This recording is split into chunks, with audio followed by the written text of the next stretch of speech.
దేవుడు మనకు అనుగ్రహించిన ఈ శ్రేష్టమైన సమయాన్ని బట్టి దేవుడిని స్తుతిస్తా ఉన్నాను. పరిశుద్ధ బైబిల్ గ్రంథంలో కీర్తన గ్రంథము 78వ కీర్తన, మీ దగ్గర బైబిల్ గ్రంథాలు ఉంటే కీర్తన గ్రంథము 78వ సంకీర్తన 19వ వచనాన్ని ఈ రాత్రి మనం ధ్యానంలోనికి తీసుకుందాం. ఈ అరణ్యములో దేవుడు భోజనము సిద్ధపరచగలడా అనుచు వారు దేవునికి విరోధముగా మాట్లాడిరి. ప్రార్థన. దేవానికి స్తోత్రాలు. నాతో మాతో అందరితో ఈ రాత్రి తేటతెల్లముగా మీరు మాట్లాడవలనని క్రీస్తు యేసు వారి పేరట ఈ విన్నపములు నీకు సమర్పిస్తూ ఉన్నారు మా పరమ తండ్రి. ఆమేన్, ఆమేన్. ఒకసారి అందరూ కలిసి దేవునికి స్తోత్రం చెబుదాం. హల్లెలూయా, స్తోత్రం. చదవబడిన వాక్య భాగంలో 78వ కీర్తన 19వ వచనములో ఇశ్రాయేలు ప్రజలు ఒక అనుమానాన్ని, ఒక డౌట్ వ్యక్తం చేశారు. వాళ్ళ అనుమానం ఏమిటంటే, ఈ అరణ్యములో దేవుడు భోజనము సిద్ధపరచగలడా? వాళ్ళకు ఒక సందేహం కలిగింది. సహజంగా సందేహం కలగడానికి కూడా ఒక కారణం కూడా ఉంది అక్కడ. కారణం ఏమిటంటే, మొదటి కారణం ఏమిటంటే అది ఒక అరణ్యం. అది వాళ్ళే చెప్పారు. ఏమంటున్నారు? ఈ అరణ్యములో దేవుడు మన కొరకు భోజనము సిద్ధపరచగలడా? ఒక ప్రశ్న. అది చూస్తే అరణ్యం, ఎటుపోవడానికి, కాయగూరలు తేవడానికి కానీ మార్కెట్ చేయడానికి కానీ అవకాశం లేదు. అక్కడ చుట్టూ ఏమి పల్లెటూర్లు కానీ సిటీలు పట్టణాలు కానీ అక్కడ లేవు. కాబట్టి వారికి వచ్చినటువంటి ధర్మ సందేహం ఏమిటంటే, దేవుడు సిద్ధపరచగలడా అనేది లోకానుసారమైనటువంటి ధర్మ సిద్ధాంతం అని ఎందుకన్నానంటే, అది చూడడానికి భౌతికంగా అయితే ఆలోచన చేయడానికి ఊహకు అందదు. అడవిలో ఎక్కడ దొరుకుతాయి ఆహార పదార్థాలు? అందుకే ధర్మ సందేహం అన్నాను నేను దాన్ని. ఆలోచన చేస్తే అడవి, ఎటుపోయినా మార్కెట్ చేయడానికి అవకాశం లేదు. ఏమైనా 10 మంది 20 మంది 100 మంది ఏమైనంటే దాదాపు 20 లక్షల జనాంగం ప్రజలలో. వీళ్ళందరికీ ఒక డౌట్ వచ్చింది. ఆ డౌట్ ఏంటంటే, దేవుడు మనకు ఈ అరణ్యములో భోజనము సిద్ధపరచగలడా? వారికి వచ్చినటువంటి సందేహం అది. ఈ రాత్రి కూడా నేను ప్రశ్నిస్తున్న ప్రశ్న ఏమిటంటే, దేవుడు మన అవసరం తీర్చగలడా? ఒక్కోసారి మనిషిల్లో మనకు కొన్ని ఆలోచనలు కలుగుతూ ఉంటాయి. దేవుడు నాకు సహాయము చెయ్యగలడా?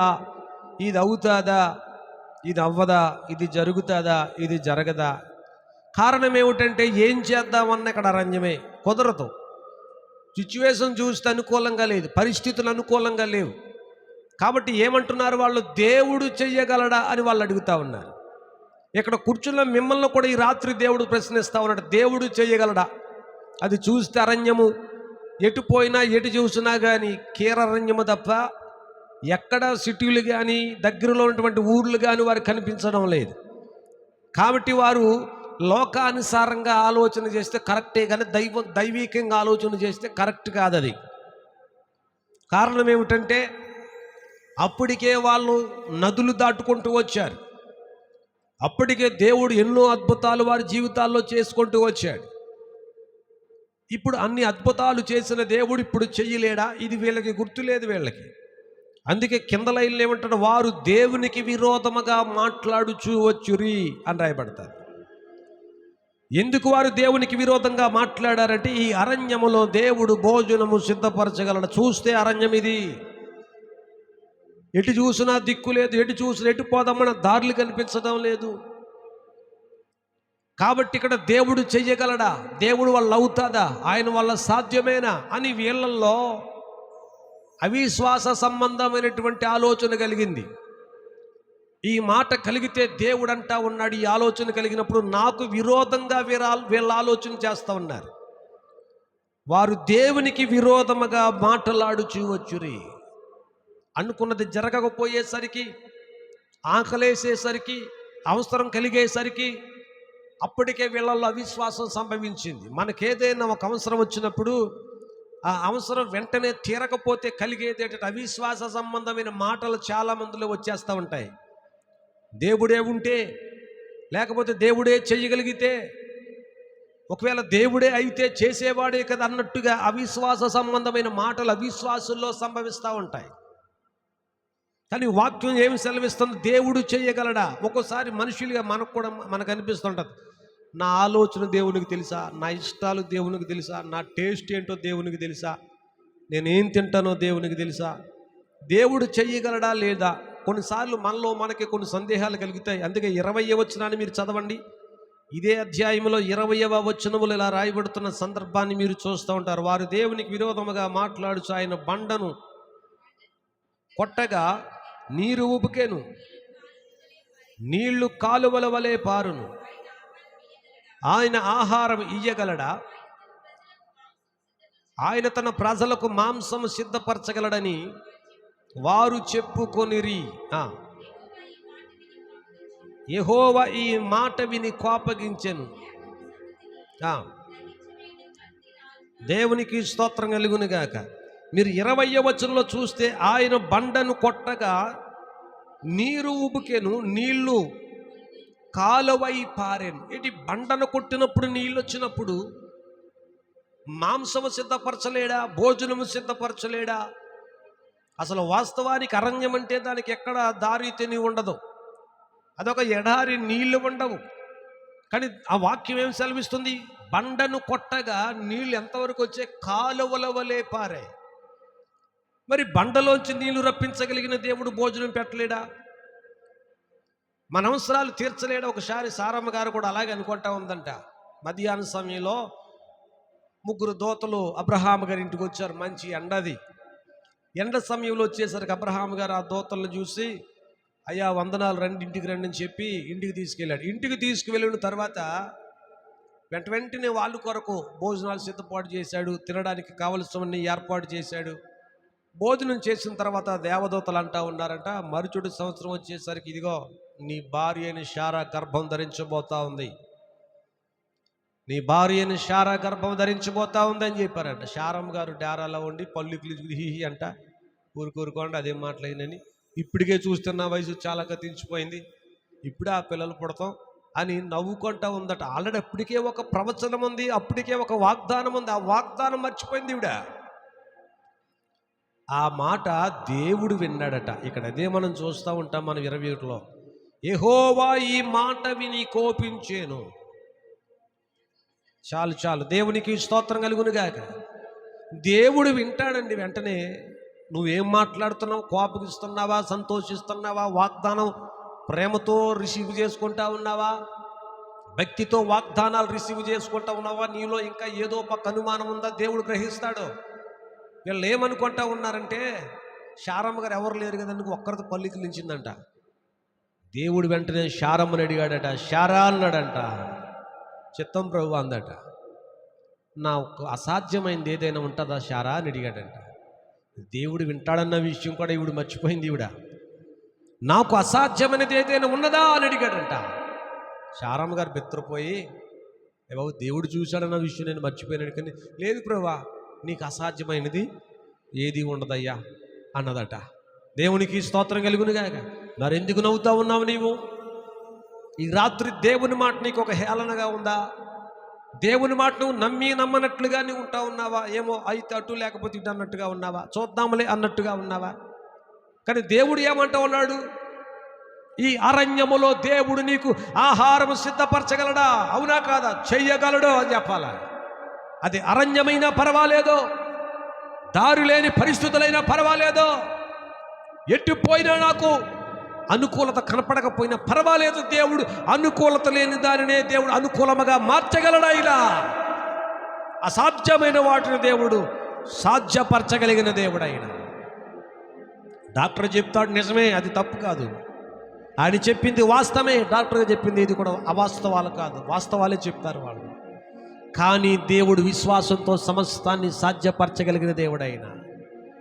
ఏదైతే మనుషులు అసాధ్యమంటా ఉన్నారో, ఏదైతే మనుషులు కాదని చెప్తా ఉన్నారో, ఈ రాత్రి దేవుడు అంటాడు, ఇదిగో ఈ అరణ్యములో దేవుడు మనకు భోజనం సిద్ధపరచగలడు. దేవుడు అంటే ఎస్, సిద్ధపరచగలడు. బండను కొట్టినప్పుడు నీళ్లు కాలవలి వలె పారినటువంటి ఆ సమయంలో ఆ సన్నివేశాన్ని గుర్తుకు రావాలి. ఈ రాత్రి దేవుడు తన కార్యం చేయగలడు. ఆయన ఆయనకు అసాధ్యమైన కార్యములు భూమి మీద ఏది ఉండవు, ఆయనకు సమస్తమును సాధ్యమే.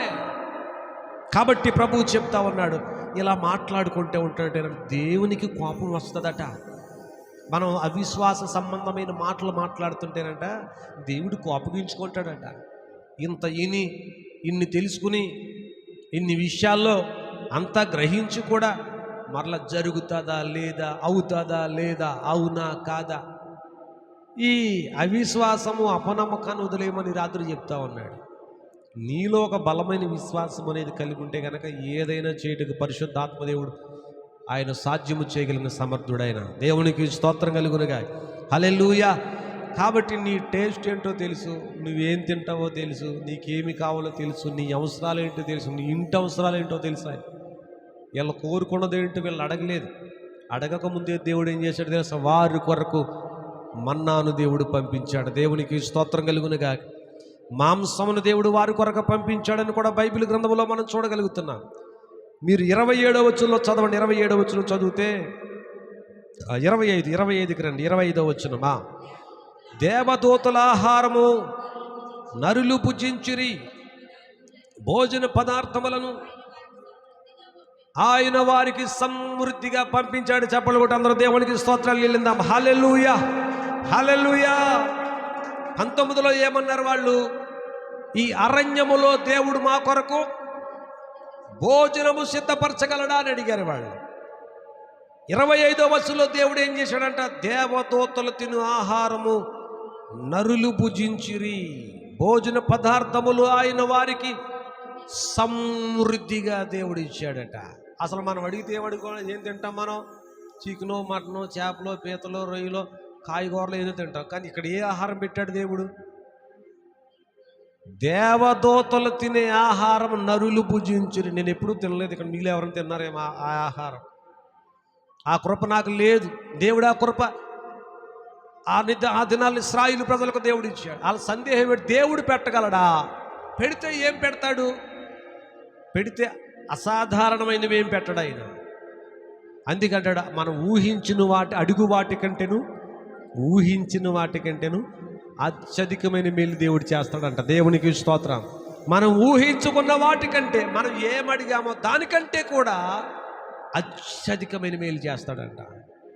ప్రభు చెప్తాడు, ఆకాశ పక్షులు చూడు, విత్తవు, కొయ్యవు, కొట్లలో ధాన్యము దాచుకోవు, అయినా నేను వాటిని పోషించటం లేదా? మీరు వాటికంటే శ్రేష్ఠులు కారా అంటాడు. శ్రేష్ఠులు కారా?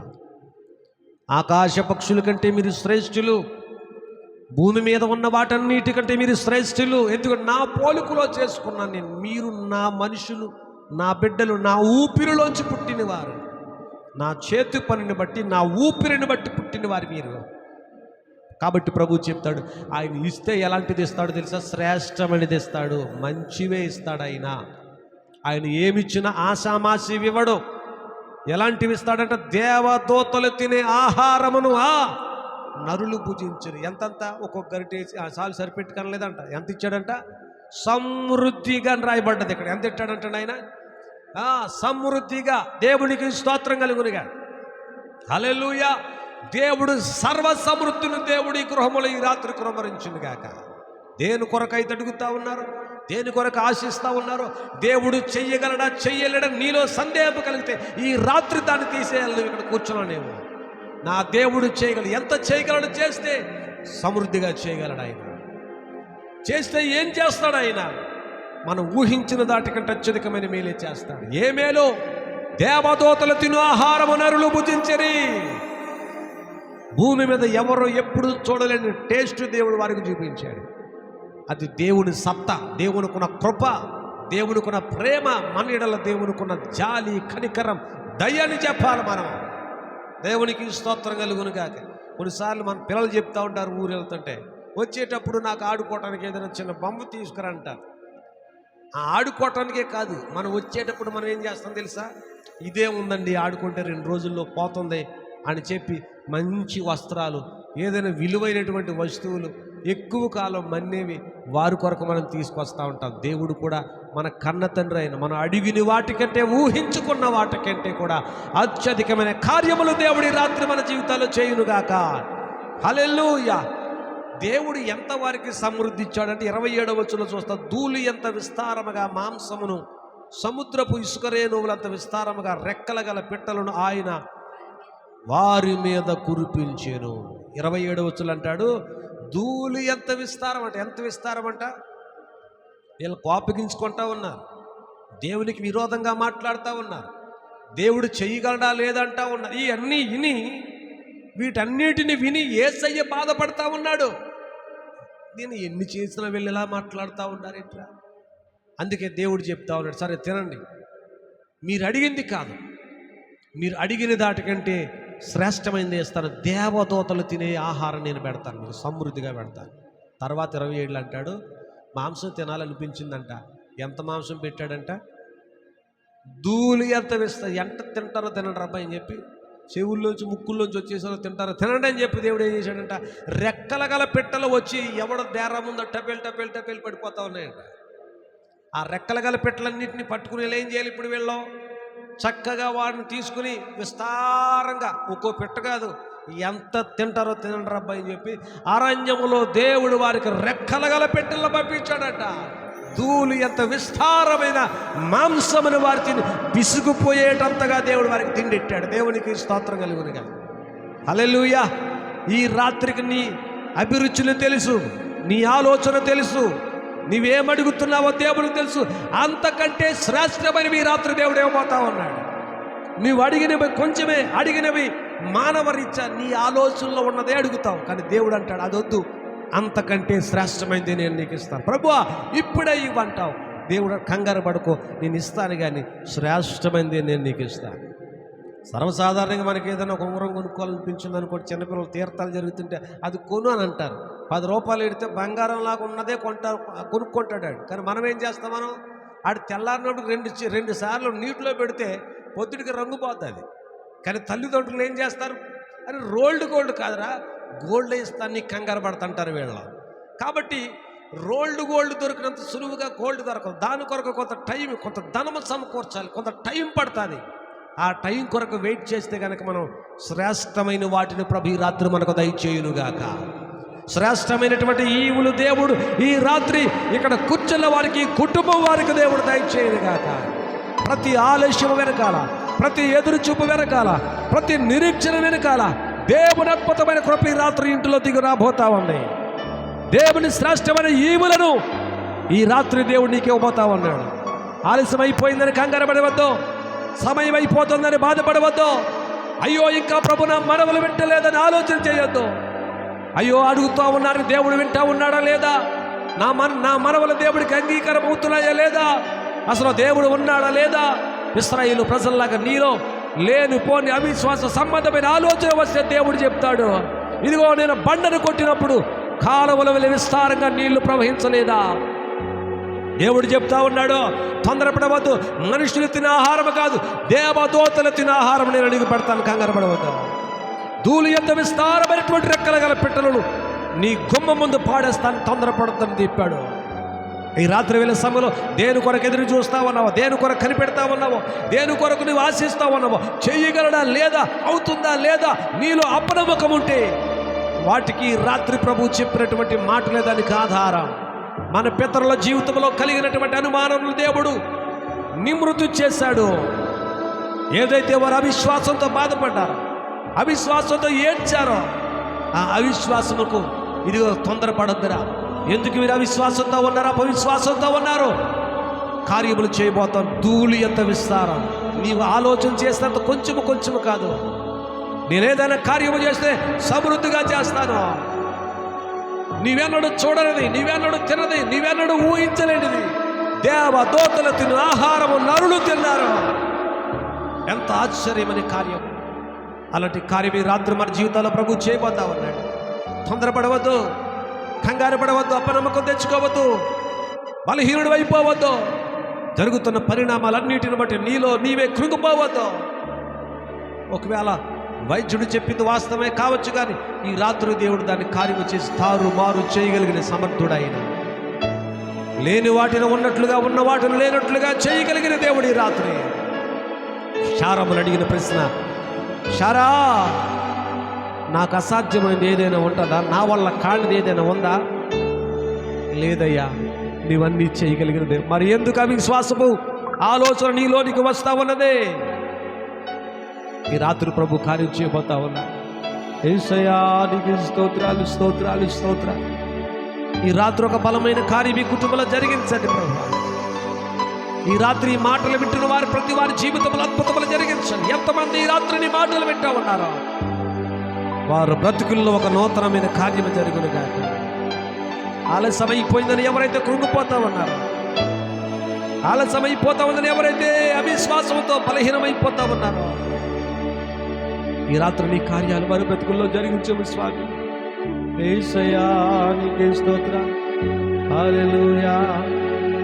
యేసు నీవే కావాలయ్యా,